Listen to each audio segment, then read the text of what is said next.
Hey guys, it's Erin and Emily from E Squared Photography. Let's talk about something that stresses out a lot of photographers. So you get to a session, you pull out your camera, and you try and figure out what your camera settings should be. Or have you ever Googled what should my ISO be maybe 5 minutes before the session even starts? Welcome, we've been there. The good news is you don't need 50 or more different camera settings to start a portrait session. You just need a very simple system, a simple setup, and that's what we're here to talk about today. So today we're going to walk you through a simple, clear system on how we start with our portrait settings at the beginning of every session, so you have a clear place to start. And make sure you stick around until the end because we are going to talk about the mistake that most beginner photographers make that causes blurry photos. So stick around until the end. And don't forget, before we jump in here, if you are new here, make sure to subscribe to our channel and hit that bell for notifications of future videos. Now, before we begin, one quick thing. It's important to remember that every session is different. The location is different, the lighting changes, and the time of day changes as well. So there isn't one magic, here's the settings we use at every single session, no matter the time of day, no matter the location. We are just going to introduce you to our simple starting setup and kind of how we make adjustments from there. So it's not so overwhelming and your camera's not broken, you just need a plan, and we're going to take you through that step by step. So you've probably seen this before. This is called the exposure triangle, and these are the three different pieces to manual mode: aperture, ISO, and shutter speed. And we're going to be touching on all of these today.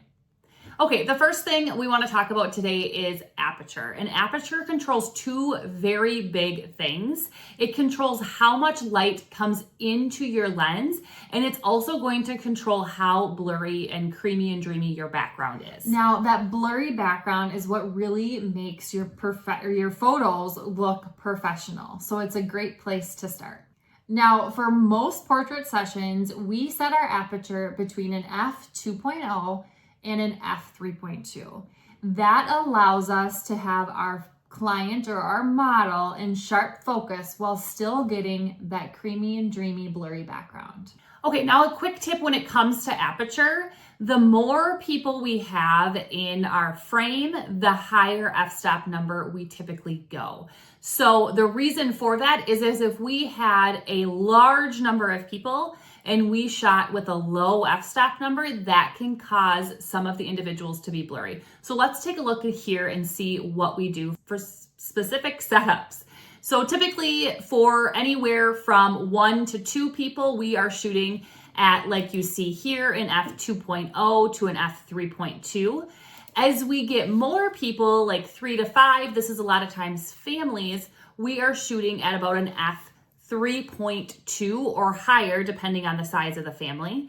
And then for large groups like wedding parties or really large extended families, we are shooting at an f5 or even higher than that. So just a quick question, what part of camera settings or maybe manual mode stresses you out the most? Let us know in the comments below.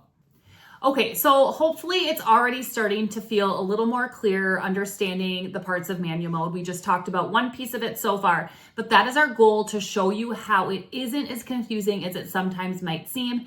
It's a lot simpler, especially if you have a clear system, just like we're kind of talking about here. Right, manual mode isn't maybe quite as complicated. Hopefully you'll realize that by the end of this, as maybe someone has maybe made it before to you. So hopefully this can make more sense to you.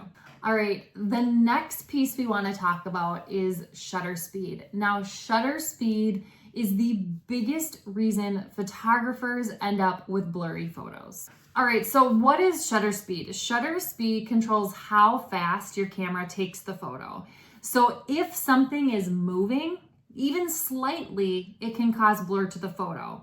So even when people think they're standing completely still, it can cause blur because hair moves, hands move, kids definitely move. So for portrait sessions, we typically like to start with our shutter speed at a 1/150 or higher. Sometimes we'll bump that up higher if we are photographing kids, because believe it or not, kids don't care about your shutter speed. They're going to keep moving. Now, this shutter speed is hopefully going to allow that our image stays nice and sharp.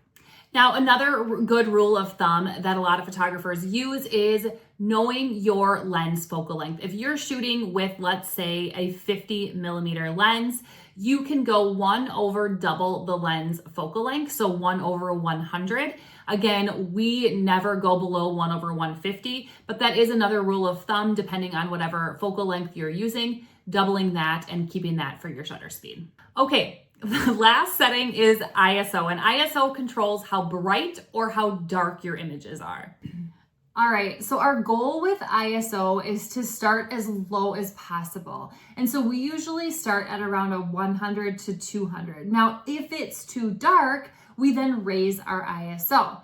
But you always have to remember that the more you raise your ISO, it could cause grain in your image. And so we like to start low and only raise it if we need to. Now, here's the part that confuses a lot of photographers, and we were there when we first started out. All 3 of these settings, aperture, shutter speed, and ISO, all work together. All right, so aperture affects the light and the background blur. Shutter speed is going to affect motion and sharpness. And then we just talked about how ISO is going to affect the brightness of the photo. So when one of the settings changes, potentially another settings might have to change, or that's where it gets confusing for photographers at a session and you feel like you have to switch everything all at once. So that's where it can get confusing if you don't fully understand all the pieces of manual mode and how they work together. All right, so the best thing you can do right now is practice this type of setup. So grab a friend, grab kids, grab anything that will sit still and start with these little tools or these steps that we've given you. Because remember, the more you practice, the faster this is all going to start to click. Okay, so if you're still a little confused, like, well, what if this happens or what if this happens? We have a free live manual mode training coming up very soon, and you can get access to this in the link in the descriptions.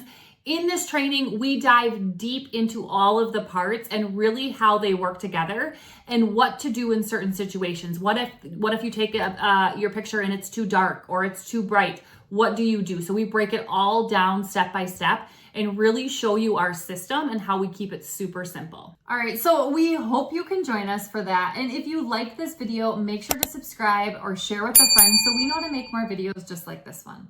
And we will see you next week.